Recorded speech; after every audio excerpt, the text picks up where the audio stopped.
We continue this morning to follow the potential breakthrough in the search for Malaysia Airlines Flight 370. The National Transportation Safety Board investigates disasters that occur in this country. The federal agency then offers solutions to prevent a similar tragedy. But the recommendations are often ignored. The NTSB even created a most wanted list, calling attention to what matters most.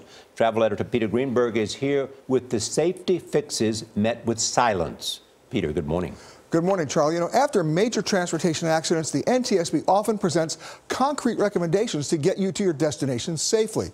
But more often than not, the regulatory agencies don't move quickly to mandate those recommendations, or sometimes they don't move at all. The NTSB. NTSB. They are the initials you hear most often NTSB. after a disaster on the road, rails, or in the skies. We are the investigators. Christopher Hart is the chairman of the National Transportation Safety Board. We go to accident scenes, transportation accident scenes, to figure out what went wrong and then make recommendations to try to prevent it from happening again. Some of the agency's recommendations have led to safer airbags in cars, anti-lock brakes on trucks, and ground warning systems on planes. Our big picture success story is that more than 80% of the time, even though we can't require it, people do it. That's a success story for me. But many of the NTSB's most urgent recommendations to federal agencies and the industries they are supposed to regulate get little attention. So, out of a feeling of frustration, the NTSB started a most wanted list 25 years ago. How many items on that list that were on that list in 1990 are still on the list? Well, positive train control is a good example of that.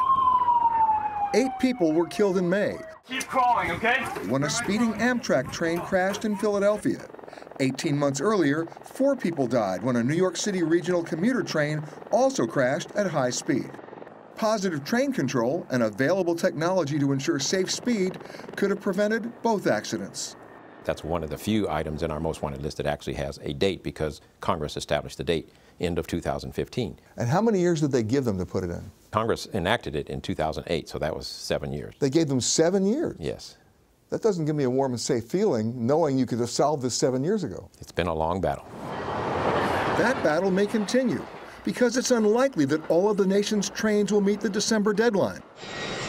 Another long-standing NTSB recommendation, which has remained largely ignored, would require seat restraints on planes for children under 2 who can now legally sit on a parent's lap during takeoff and landings. It's really frustrating. John Golia is a former NTSB investigator. Flight attendants have been penalized, either suspended or fined by the FAA for not securing a coffee pot, but yet we can fly the airplane with a child unsecured. It's just beyond common sense. The NTSB first made the recommendation back in 1979.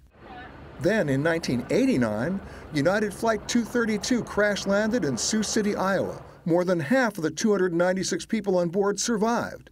But during its investigation, the NTSB discovered that an unrestrained lap child did not. We have oceans of data that show that a parent or anybody cannot hold the child in any of these events. The FAA conducted their own crash tests and came to the same conclusion as the NTSB. And the physics is very simple. If you're unrestrained, you're going to be a potential missile in a crash. But the FAA then ruled that requiring child seat restraints would significantly raise the price of travel, and that this would divert some family travel from the air transportation system to the highway system, and that would subject those families to far higher fatality rates. I don't know where that was thought up, but there is nothing behind it. It's not a peered review. It's blue smoke and mirrors, which Washington is known for. After nearly 3 decades of FAA inaction, the NTSB removed the child restraint recommendation from its most wanted list. The cost-benefit challenge is always there in anything that has to be done. So that's the challenge. There's the cost-benefit unless it's your kid. Well, that's right, exactly. So statistics don't mean anything when it's you.